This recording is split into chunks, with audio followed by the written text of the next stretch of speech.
Hello everyone, आज है 25 अप्रैल। और आज इस वीडियो में हम बात करने जा रहे हैं एक ऐसी कंपनी के बारे में जिस पर आपको हमेशा नजर रखनी चाहिए। ये वो कंपनी है जो बड़ी बड़ी स्टार्टअप्स में इन्वेस्ट भी करती है और इनके खुद की कई सारी कंपनीज भी है। वीडियो में हम डिस्कस करेंगे उस कंपनी के बारे में और ये भी चर्चा करेंगे कि किस लेवल पर बाइंग करनी चाहिए। तो वीडियो को पूरा देखिएगा। जिस प्राइस पे ट्रेड कर रहा है उस प्राइस पे बाइंग करने की हम बात कर रहे हैं या फिर उससे नीचे या किस प्राइस पर है। तो आधे में वीडियो को स्किप मत करिएगा। किस प्राइस में मेरी बाइंग की सलाह है वो जरूर देखिए और कितना टारगेट आपको फ्यूचर में देखने को मिलेगा उसके बारे में भी हम यहाँ पर डिस्कस करेंगे। लेकिन उससे पहले अगर आपने अभी तक चैनल को सब्सक्राइब नहीं किया है तो प्लीज अभी इसे सब्सक्राइब कर लीजिए, क्योंकि आगे भी बहुत सारे वीडियोस हैं जो आपको काफी ज्यादा हेल्प करेंगे। उसके साथ साथ अगर आपने अभी तक मेरी टेलीग्राम चैनल को ज्वाइन नहीं किया तो उसको भी ज्वाइन करना मत भूलिएगा, लिंक आपको डिस्क्रिप्शन में मिल जाएगा। तो जिस कंपनी के बारे में बात करने जा रहे हैं उसका नाम है इन्फो एज इंडिया। अभी कुछ दिनों पहले ही 4,000 रुपए के आसपास ये शेयर ट्रेड कर रहा था। तब भी मैंने वीडियो बनाकर कहा था कि मौका है खरीदारी का, चूकिएगा मत। सस्ते प्राइस पर अवेलेबल है, ऊपर जाने के चांसेस ज्यादा है। आज शेयर में बड़ी तेजी ऑलरेडी हमें देखने को मिल चुकी है। एक महीने में देखें तो पिछले एक महीने में देखिए 2.5% का ग्रोथ है। 2.5% का ग्रोथ है। 4,877 मतलब अब तक का हाईज बना चुका है ये। एक साल में देखिए तो पिछले एक साल में 2,300 रुपए से उठ के 5,500 रुपए तक शेयर पहुंचा। गिरावट आई, फिर से तेजी यहाँ पर बनी। टूटने के बाद दोबारा बड़ी रैली की तरफ शेयर आगे बढ़ा है और ये रैली जो है वो आने वाले दिनों में कंटिन्यू भी रह सकती है। 98% का हमें ग्रोथ देखने को मिला है। इन्फो एज अगर देखें तो 63,000 करोड़ से भी ज्यादा का इसका मार्केट कैप है। एनएससी में अगर हम देखें तो 9 लाख के आसपास का वॉल्यूम ट्रेड देखने को मिला है। शेयर होल्डिंग की मैं बात करूं तो 38.41% की होल्डिंग प्रमोटर के पास है और एफआईएल सबसे ज्यादा इन्वेस्टर्स हैं यहाँ पर। 39.33% की होल्डिंग एफआईएल यहाँ पर ओन करती है। म्यूचुअल फंड के पास भी 10.32% की होल्डिंग है। इंश्योरेंस कंपनी के पास 0.63% की होल्डिंग है। मतलब भैया तकरीबन 90% की होल्डिंग तो यहीं पर आ गई। पब्लिक के पास ज्यादा बड़ी होल्डिंग है ही नहीं, क्योंकि प्रमोटर के पास अच्छी होल्डिंग है और बड़े फंड हाउसेस इसको छोड़ने के लिए तैयार नहीं है। यहाँ पर अगर हम देखें तो 35% का आपको डिविडेंड भी पे करा है। 2020 में इन्होंने डिविडेंड पे किया था, पर शेयर 3.5 रुपए का डिविडेंड पे किया था। कंपनी के बारे में अगर हम बात करें तो ये इन्फोएज की वेबसाइट है। तो ये कोरोना काल में जहां बाकी शेयर्स टूट रहे हैं वहां इन्फोएज में तेजी क्यों है? क्योंकि देखिए लोगों के पास नौकरी नहीं है। अगर उनको नौकरी चाहिए तो लोग कहाँ आएंगे? नौकरी.com आज के वक्त में अगर हम देखें तो हर कोई यहीं से, ज्यादातर अगर हम बात करें लोगों के अकाउंट्स आपको नौकरी.com पे देखने को मिल जाते हैं। इवन इंडिया के बाहर भी जो है उनके लिए भी नौकरी गल्फ.com है। शिक्षा.com की बात करें भैया, एजुकेशन की हम बात करें, ऑनलाइन एजुकेशन चल रही है भैया आज के वक्त में, शिक्षा.com की बात करें ये इन्हीं का है। शादी वगैरह की बात करें जीवन साथी.com इन्हीं का है। प्रॉपर्टीज की अगर हम बात करें तो 99acres.com इन्हीं का है। तो ये इन्हीं के खुद की बड़ी बड़ी कंपनीज है। उसके अलावा और भी कई सारी कंपनीज है जिसमें इनका इन्वेस्टमेंट है, जिसमें जोमेटो का भी नाम शामिल है और पॉलिसी बाजार का भी नाम शामिल है। अगर मैं आपको इनकी विकिपीडिया पेज पे ले चलूं तो देखिए इन्होंने कई सारी कंपनीज में इन्वेस्ट किया है, जिसमें से जो मेजर इन्वेस्टमेंट है वो जोमेटो है। और जोमेटो की मैं बात करूं तो भैया जोमेटो का आईपीओ भी आने वाला है। बहुत जल्दी जोमेटो का आईपीओ आएगा और जैसे ही आईपीओ आएगा इन्फोएज के शेयर में आपको डेफिनेटली तेजी देखने को मिलेगी। पॉलिसी बाजार.com भी भैया इन्हीं का है, उस्तरा भी इन्हीं का है। ये तीन बड़े मेजर इन्वेस्टमेंट है। इसके अलावा कुछ छोटे स्टार्टअप्स भी है, हालांकि उनको छोटा कहना सही नहीं होगा क्योंकि ऑलरेडी वो बहुत बड़े स्टार्टअप्स बन चुके हैं। जिसमें से एक है नो पेपर फॉर्म्स, ये भी इन्हीं का, जिसमें 48.10% की इनकी हिस्सेदारी है।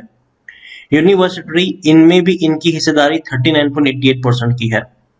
ग्रामोफोन, यहाँ पर भी इनकी 32.91% की हिस्सेदारी है।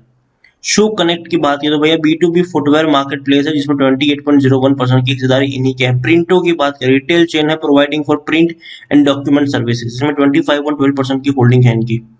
मेडकोर हेल्थ केयर टेक प्लेटफॉर्म है ये, जिसमें इनके पास 15.76% की होल्डिंग है। शॉप किराना भैया ये भी ग्रोसरी डिलीवरी प्लेटफॉर्म है जिनके पास 25.36% की होल्डिंग है। अड्डा की अगर हम बात करें, गवर्नमेंट जॉब प्रिपरेशन प्लेटफॉर्म है ये, 16.97% की होल्डिंग है इनके पास। सिप्सी डिजिटल लॉजिस्टिक इकोसिस्टम प्रोवाइड करवाने वाली कंपनी है, 19.04% की हिस्सेदारी है इनकी। लिजिट क्वेस्ट की अगर हम बात करें तो भैया इनमें भी इनकी 16.67% की हिस्सेदारी है। कोडिंग निंजा ये एक बड़ी कंपनी है, 25% की हिस्सेदारी है इनकी।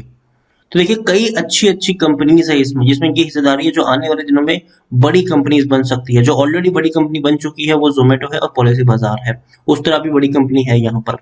तो ये वो कंपनीज है जिसमें इनकी बड़ी हिस्सेदारी है, और आने वाले दिनों में कंपनी यहीं पे रुकने वाली नहीं है। आने वाले दिनों में इन्फो एज और भी कई सारे स्टार्टअप्स में अपना पैसा इन्वेस्ट करेगी, अपने पैसों को और बढ़ा करेगी। इन्फो एज के बारे में देखिए, टेक्निकल रेटिंग शानदार है, तेजी के संकेत है और ऊपर तक शेयर जा सकता है यहाँ पर। इतना ही नहीं, कोई भी बेचने की बात नहीं कर रहा है, हर कोई कह रहा है according to Moneycontrol user, हर कोई कह रहा है कि खरीदारी करो खरीदारी करो खरीदारी करो खरीदारी करो, बेचने की गलती यहाँ पर मत करो। टारगेट्स भी 6,000 रुपए से ऊपर के टारगेट्स हमें देखने को मिल रहे हैं। शेयर तो भैया अभी अगर देखें तो 4,800 पर है। शॉर्ट टर्म का जो टारगेट है वो 5,500 का है, लॉन्ग टर्म का टारगेट 6,000 रुपए से भी ऊपर का यहाँ पर हमें देखने को मिल रहा है। रेवेन्यू में डेफिनेटली गिरावट आई है, 335 करोड़ का रेवेन्यू 275 करोड़ है, लेकिन प्रॉफिट की बात करें तो प्रॉफिट इनके लगातार बढ़े हैं। आप देखिए प्रॉफिट बड़ी तेजी से बढ़ रहे हैं, 775 करोड़ का प्रॉफिट हुआ है इनको। अब देखिए 85 करोड़ का प्रॉफिट एक ही साल में 750 करोड़ से ऊपर निकल जाता है, तो आप समझ सकते हैं कि कंपनी की स्ट्रेंथ कितनी बड़ी है। और आने वाले दिनों में जैसे कि मैंने कहा जोमेटो का भैया आईपीओ आने वाला है, और तब ये शेयर सबसे ज्यादा चर्चा में रहने वाला है। इन्फोएज नजर रखिए इस कंपनी के ऊपर, जब भी गिरावट आए खरीदारी का मौका है। 4,875 रुपए का शेयर है वो, और अभी अगर हम देखें तो पिछले एक महीने में ये लगातार ऊपर, पिछले कुछ दिनों से लगातार ऊपर की तरफ गया है ये। तो शायद थोड़ी सी प्रॉफिट बुकिंग यहाँ पर आ सकती है। शायद अगर शेयर आपको 4,600 रुपए के करीब मिलता है तो बाइंग का मौका गंवाना नहीं चाहिए, और शॉर्ट टर्म में मुझे लगता है कि आराम से 5,500 रुपए तक के टारगेट्स यहाँ पर अचीव होने चाहिए। Info edge must buy share है मेरी तरफ से लॉन्ग टर्म के लिए, क्योंकि कंपनी डेफिनेटली अपनी खुद की तो बेहतर कंपनीज है ही इनके पास, उसके अलावा बेहतर से बेहतर स्टार्टअप्स में इनका निवेश है जो आने वाले दिनों में और बेहतर बनने वाले हैं। और आज की मैं रिसेंट अगर हम बात करने जाए तो भैया स्टार्टअप्स ही जो है, पहले क्या था कि बड़ी बड़ी कंपनियों की बोलबाला थी, आज जो स्टार्टअप्स हैं वो कल की बड़ी कंपनी बन रहे हैं। और ये चीज अभी देखने को बहुत ज्यादा मिल रही है, स्टार्टअप्स को फंडिंग बहुत ही ज्यादा मिल रही है। इवन सरकार भी चाहती है कि इवन बड़े बड़े जो इन्वेस्टर्स हैं वो भी स्टार्टअप्स को काफी ज्यादा इंकरेज करते हैं, क्योंकि उनको पोटेंशियल पता है कि भैया दम है स्टार्टअप्स में। तो हर स्टार्टअप कंपनियां आज के वक्त में बड़ी कंपनी बनने का दमखम रखती है, बस उनके पास अच्छा खासा आइडिया होना चाहिए और अच्छा खासा पैसा होना चाहिए। इन्फो एज बड़ी कंपनी है, स्टार्टअप्स में इन्वेस्ट करती है, इसके अलावा अपने खुद के भी कई बढ़िया लेवर्स हैं, और आने वाले दिनों में ये वो कंपनी है जो और बेहतर और बड़ी बन सकती है। तो खरीदारी करिए, बने रहिए। 4,800 रुपए 4,500 रुपए के आसपास का लेवल मुझे पसंद आता है बाइंग के लिए यहाँ पर। और जब भी करें मैं तो कहूंगा कि भैया हर महीने 1-2 शेयर खरीदते रहो, यहाँ पर डरने की जरूरत नहीं है। 5-10 साल का निवेश भी रखोगे यहाँ पर तो भी बढ़िया है। आज की कंपनियां कल और बड़ी बनने ही वाली है। तो वीडियो को यहीं पे एंड करूंगा। पसंद आया हो तो लाइक करें, शेयर करें। चैनल पर अगर पहली बार आए तो प्लीज सब्सक्राइब करें, और इन्फो एज के बारे में आप क्या सोचते हैं वो भी आप मुझे कमेंट में लिखकर बता सकते हैं। Thank you.